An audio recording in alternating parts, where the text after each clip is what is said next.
bueno es compartir nueva vez con todas ustedes en este espacio de Mujer para la Gloria de Dios. Les acompañamos Irma Ruder de González, Hola. Katy Geraldi de Núñez y Ailín Pagán de Salcedo. Estamos en este espacio de Mujer para la Gloria de Dios, un podcast que realizamos con mucha alegría, con mucho gozo, como parte del Ministerio de Mujeres ESER de la Iglesia Bautista Internacional, bajo la sombrilla del Ministerio de Integridad y Sabiduría. Y el programa de hoy, chicas, lo hemos titulado Un juicio presuntuoso. Y al final de este programa nosotros queremos que hayan respondido la siguiente pregunta. ¿Juzgo a otros antes de evaluar mi propio corazón? Uno se ríe, pero no por adentro está llorando. Exactamente, porque sí, la respuesta es sí. Gracias a Dios por bendecirnos con su sintonía y sus mensajes. No damos esto por sentado realmente. Y después de esa pregunta, yo creo que tenemos que orar dando gracias por todas las que nos apoyen primero, pero entregando ese tiempo al Señor también. Vamos a orar. Gracias, Señor, por tu palabra. Es mucho más profunda de lo que uno piensa cuando uno lo lea solamente superficialmente, pero cuando uno la estudia se da cuenta que hay mucho más niveles donde nosotros necesitamos llegar. Amén. Gracias, Señor, por tu Espíritu Santo, porque sin Él no podemos hacer esto. Si viviríamos por la superficie creyendo que todo está bien, pero Él nos guía, Él nos convence de pecado. Y yo pido, Señor, que nosotros podamos tener estos corazones suaves para que nosotros podamos oír lo que Él está diciendo. Amén. Te pedimos todo eso, Señor, en el nombre de Jesús. Amén. Amén. Pues la semana pasada vimos los 5 diferentes juicios que mostraron los líderes religiosos cuando condenaron a la mujer que estaba sorprendida en adulterio. Sí. Y hoy queremos estudiar al profeta Jonás. Otro más que juzgó. Exactamente, otro. Otro más que juzgó severamente. ¿Ustedes se imaginan si el Señor continuara escribiendo la Biblia con todas las historias, relatando la severidad con que nos juzgamos unos a otros? O sea, fuera interminable y todos estuviéramos expuestos, porque como hemos podido ver en estos capítulos que hemos visto, la tendencia natural de nuestro corazón es a juzgar y a juzgar severamente. Así es. ¿Qué tal si mejor nos concentramos en la historia de hoy, verdad? Vamos a quitar nuestro corazón. Sí, vamos, y dejar de hacer preguntas difíciles, ¿verdad? Y la historia de Jonás es una historia que realmente la conocemos, porque se enseña en la escuela dominical, está en los cuentos de los niños, está en canciones. Y en resumen, Dios envió a Jonás a Nínive. Jonás se rebeló porque él no quería obedecer. Él fue tragado por un pez, luego él se arrepintió, al final cumplió su misión. Y cuando la ciudad de Nínive se arrepintió, ahí nosotros pudimos ver claramente por qué fue que Jonás se rebeló. Y la razón de su rebelión quedó clara, porque él temía que Dios perdonara a los ninivitas. Sí.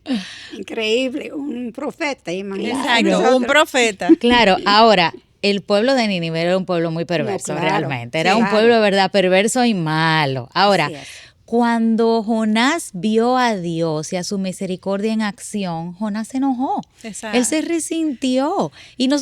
Y por eso nosotros queremos ver esta historia, ¿verdad? Porque queremos ver cómo muchas veces el pecado es más profundo de lo que inicialmente nosotros podemos reconocer. Sí, así mismo es. Pues vamos a comenzar leyendo. Capítulo 1, versículo 1 a 3. Vino palabra del Señor a Jonás, hijo de Amittai, diciendo, levántate, ve a Nínive, la gran ciudad, y proclama contra ella, porque su maldad ha subido hasta mí. Pero Jonás se levantó para huir a Tarsis, lejos de la presencia del Señor. 3,000 millas en la otra dirección. Era realmente lejos, como decía. Y desde el inicio vemos que Jonás, un profeta de Dios, fue desobediente. Desobediente y un poco tonto, porque él quería huir de la presencia de Dios. Yo quisiera saber a dónde era que él quería llegar. Exacto, sabes que eso siempre yo digo, concho, porque como te lo ponen, la historia lo plantea de manera tan evidente, pero nosotros hacemos lo mismo. Eso. Escuchamos el consejo de Dios, pero queremos hacerlo de nuestra manera y como que lo ignoramos y como que si tuviéramos por nuestro lado y Dios no nos está viendo. Y creemos que si dejamos de orar o de venir a la iglesia por un tiempo, es como como un niño que cierra los ojos, pero de la presencia de Dios no podemos escapar. Nadie se escapa. O sea que no nos debería de sorprender la actitud de Jonás, aunque fuera un profeta, porque ese es el corazón humano con el cual todos nosotros lidiamos. Y en este proceder de Jonás, ¿qué tipo de juicio pecaminoso estamos viendo? Aquí estamos viendo un primer juicio que es el juicio apresurado y superficial. El que Jonás ni había escuchado bien cuál era el plan de Dios. Sí, eso es verdad. Y ya él suponía. Y ya él estaba negado. Él salió huyendo. Con esa gente no había nada que hacer. Yo mejor me voy por mi lado. Así mismo. Sí. O sea que no vemos a un Jonás que orara buscando ver cuál era la dirección de Dios. Simplemente huyó y se fue por su propio camino, 3,000 millas de distancia a Tarsis. ¿Acaso el entendimiento de Jonás sobre la soberanía de Dios era superficial? Él no entendía bien que Dios era omnipresente. Y es lo mismo que decíamos ahorita, nosotros también. Pero al mismo tiempo, él sí sabía el corazón del Señor. Sí, exactamente. Sí, era compasivo. Es una sí, estaba pensando en congruencia que hay en nuestro corazón, de que por un lado nosotros sabemos, pero por otro lado lo queremos ignorar selectivamente. Así es. Mismo. El segundo juicio también que vemos de parte de Jonás es un juicio arrogante, porque Jonás creía saber mejor que el Dios omnipresente. Que él sí sabía, esa gente no se merecen nada. No se merecen el perdón, no se merecen la misericordia, son demasiado malos. Sí, y al actuar de esa manera, obviamente estaba colocando su opinión por encima de la opinión de Dios. Y una vez más, nosotras también actuamos igual. Hacemos la misma cosa. Hay otro juicio también, que es el juicio insensible. Ay, sí, eso es verdad. Nínive era una gran ciudad de Asiria. De hecho, era el capital donde se practicaba gran maldad, pero gran maldad. Y nosotros hemos hablado sobre eso en otros programas, que se evidenciaba la falta de conocimiento de Yahweh. Eso es todo. No conocían a Dios. Y como tú dijiste, no estamos diciendo de que Jonás no tenía razones para sentir ese rechazo, pero Dios estaba dándole la oportunidad de usarlo para iniciar uno de los avivamientos más grandes registrados en la Biblia. Cierto. Sin embargo, Jonás tuvo miedo y mucho prejuicio, como tú dijiste, en contra de los ninivitas. Y no solo no quiso ir, sino que resistió la misericordia, la compasión y el amor de Dios. Y luego vemos las consecuencias de su desobediencia. Dios envió una gran tormenta, así es, como dice en versículo 4, y el Señor desató una tempestad tan grande que el barco estuvo a punto de romperse.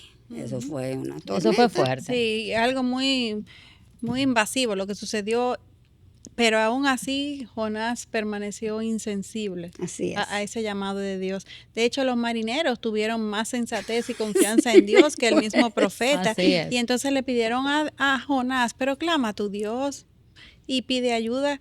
O sea, qué necios nosotros podemos ser que nos cegamos de tal forma por el pecado que podemos dar cabida en nuestro corazón. Y hasta ese momento Jonás reconoció que él era culpable de que ellos estuvieran a punto de ahogarse, pero eso no significaba arrepentimiento. Él quería evitar ese mal, pero no necesariamente porque él reconociera en dónde era que él estaba fallando. pecando contra Dios. Y entonces le dijo a los marineros, lanzadme al mar y el mar se calmará, porque él sabía lo que iba a pasar. Él sabía. Esto no le llama a ustedes la atención, o sea, nosotros sabemos lo que Dios espera de nosotros, conocemos la ley, sabemos lo que cómo Dios espera que procedamos, sin embargo lo ignoramos. Claro que sí, o sea, llama muchísimo la atención y ahí podemos ver con mucha claridad que no es lo mismo admitir un pecado que arrepentirse, no es lo mismo, porque ahí Jonás cuando dijo lanzadme al mar, él admitió su pecado, ¿verdad? Y entonces, ¿qué es el arrepentimiento? El arrepentimiento es dejar el pecado atrás, pero implica cambiar de dirección. ¿Y qué hizo Jonás? Eso no fue lo que él hizo. Él siguió en su mismo camino opuesto a Nínive, como lo enseñan los muñequitos y las películas infantiles, ¿verdad?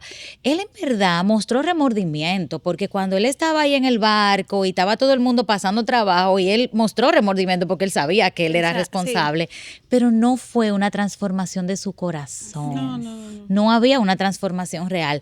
Entonces ahí nosotros podemos ver que él estaba preso de la falta de compasión, porque él deseaba la destrucción de personas que fueron creadas a la imagen de Dios, es decir, su juicio era insensible. Él pensaba como que los ninivitas no merecían la gracia y la misericordia de Dios. Y yo quiero preguntar, ¿acaso de nosotros es digno de la gracia del Señor? Bueno, sí, ninguno de nosotros. Ninguno, exactamente, por eso se llama gracia. Sí. Ajá, y de hecho, pienso en los ninivitas y la posición de Jonás y no puedo dejar de comparar al día de hoy, ¿cuál es esa persona que más daño te ha hecho? Ese sería tu ninivita. Y a ese Dios me llama a perdonar y a predicarle de Cristo. Así es. Eso es algo que humanamente yo no puedo hacer. Y hacerle el bien. Exacto. Porque a veces en ese proceso de perdón también yo soy llamada, que hay veces que uno dice, bueno, mi corazón tal vez no está listo, estoy en un proceso, pero yo puedo extender mi mano y hacer el bien por esa persona que tal vez me ha dañado o que me ha ofendido. Sí, y actuar no en consecuencia a mis emociones, pero sí en obediencia a mi Dios que me manda y me ha modelado y me ha perdonado. Y ese perdón que yo he recibido es lo que me compromete a mí a otorgarle ese mismo perdón a aquellos que me han hecho daño. Y eso es algo que debemos de pedirle a Dios, que nos ayude a no tener este juicio como tuvo Jonás, que en este caso también fue nacionalista y sesgado, porque él de antemano entendía que ellos no eran dignos por el lugar de donde venían, porque eso era una ciudad ampliamente conocida por ser tan pecaminosa. O sea, él entendía también por otro lado que solamente la nación de Israel era la que merecía salvación. Exactamente, ese fue el problema. Y si bien la mala fama de los ninivitas, como tú dices, Katy, era ampliamente fundada, ellos eran un pueblo malvado, un pueblo entregado al mal. Cuando Dios nos llama a predicar, y eso es lo que quiero resaltar, nosotros debemos de predicar a las personas viendo las almas como Dios las ve. O sea, Cristo murió por todos los pecadores. O sea, yo era su enemiga y Cristo murió por mí. Y delante de Dios, pecado es pecado. O sea, todos hemos ofendido, hemos crucificado a Jesús en la cruz. Y si hemos recibido esta salvación, pues eso me compromete a predicar ese mismo evangelio y otorgar esa misma gracia. Porque ¿de quién es la salvación? ¿Quién es que desde la eternidad ha decidido lo que van a ser salvos y lo que no? Dios y solo Dios, no Dios. yo. Solo es, y Él es el único que tiene esa autoridad. Amén. Miren algo, incluso los marineros que estaban en ese barco, que eran personas comunes, que no conocían la ley, ellos mostraron más compasión que el profeta llamado por Dios, ¿verdad? ¿Dónde lo vemos eso? En el verso 14, ellos le oraron a Dios y miren cómo fue su oración. Ni pongas sobre nosotros sangre inocente, porque tú, Señor, has hecho como te ha placido. Miren qué oración, una oración que acepta la soberanía de Dios. Tú has hecho como has placido, pero también mostraba compasión, porque ellos decían, no ponga sobre nosotros sangre inocente. ¿Y qué hizo Dios? En su misericordia confirmó su oración. ¿Por qué? Porque automáticamente ellos lanzaron a Jonás en el mar. ¿Qué pasó? El mar cesó en su furia y las aguas se calmaron. Entonces Dios escuchó la oración. Y ahí entonces Dios dispuso de un gran pez que se tragara a Jonás por 3 días y 3 noches. Y ahí Jonás, clama a Dios. Y noten que, noten que Jonás clamó al Señor no porque se arrepintiera de haberse ido al lado opuesto de donde Dios lo mandaba, sino porque, o sea, se estaba ahogando y o sea, Dios intervino. Él se vio en un momento difícil, él estaba mal en ese momento, y entonces está ahí, fue a donde quién él conocía. El Todopoderoso. ¿Quién podía ayudarlo? ¿Quién podía ayudarlo? Y esta historia nos enseña que si en algún momento necesitamos discernir sobre qué tan real es la conversión de una persona, solo necesitamos observar su patrón de conducta, o más bien el fruto del Espíritu Santo. Ahí está la clave, sí. Y Tito, capítulo 1, versículo 16, nos advierte que muchos profesan conocer a Dios, pero con sus hechos lo niegan. Ahora bien, observemos que Dios manda de nuevo a Jonás a ir a Nínive, y esta vez él obedece y le comparte a los ninivitas el mensaje del Señor, y Jonás pareciera... Sí, cualquiera dice se arrepintió. Que está arrepentido. Obedeció y se arrepintió, ¿verdad? Exactamente. Entonces, toda la ciudad de Nínive se arrepiente, incluso el rey, que hasta se vistió de cilicio como una señal de luto, decretó un ayuno, incluyendo hasta los animales. Yo nunca había oído eso. Yo tampoco. me llamó la atención. Ordenó a todos a volverse de sus malos caminos y apartarse de la violencia. O sea, que hubo un despertar genuino en el rey y en todo el pueblo. En respuesta, entonces, Dios perdonó a toda la ciudad y detuvo la destrucción que Jonás predicó en el capítulo 3, versículo 1 al 10. Y entonces ahí viene una pregunta interesante. ¿Cómo reaccionó Jonás ante esta muestra de misericordia de Dios para con los ninivitas? Y eso me llama la atención. O sea, se enoja tanto porque Dios perdonó a sus enemigos, que revela lo que hay verdaderamente en el corazón de Jonás, que no era hasta este momento verdadero arrepentimiento. Claro, mira, y déjame leerlo textualmente porque es interesante esta reacción de Jonás, que está en Jonás 4 del 1 al 2, dice, pero esto desagradó a Jonás en gran manera y se enojó y oró al Señor y le dice, Señor, no era esto lo que yo te decía cuando yo estaba aún en mi casa. Es decir, yo estaba en mi casa, tú me dijiste. Por eso me anticipé a oír a Tarsis, porque sabía yo que tú eres un Dios clemente y compasivo, lento para la ira y rico en misericordia, y que te arrepientes del mal con que amenazas.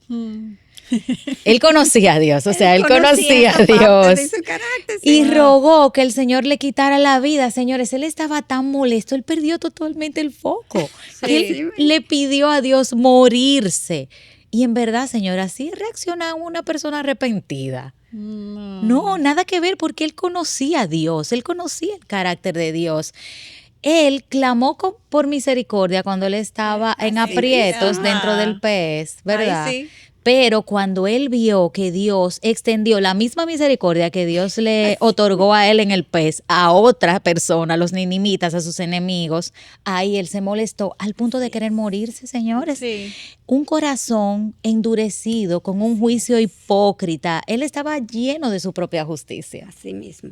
Incluso un juicio presuntuoso, porque él cuestionó al mismo Dios al ser compasivo y misericordioso. O sea, ¿quién es el árbitro moral y soberano de todo? ¿De dónde a Jonás se le ocurre cuestionar a Dios? Y a ese tipo de práctica podemos llegar todos nosotros, no solamente Jonás.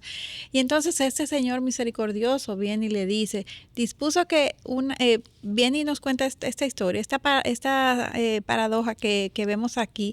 Dispuso que una planta creciera sobre Jonás para que hiciera sombra sobre su cabeza y lo librara de su incomodidad. Y Jonás se alegró grandemente, pero al día siguiente dispuso que un gusano atacara la planta y ésta se secó. Y luego mandó un sofocante viento solano y el sol hirió su cabeza y de nuevo Jonás quería morir. Esta historia la podemos leer en el capítulo 4, versículos 5 al 8. Lo que Dios hizo. Me encanta cómo Dios abordó a Jonás para sacarlo de su insensatez. Claro, y volvió y quedó enganchado de nuevo en la queja. Es decir, esa reacción de él por segunda vez revela lo que hay en su corazón.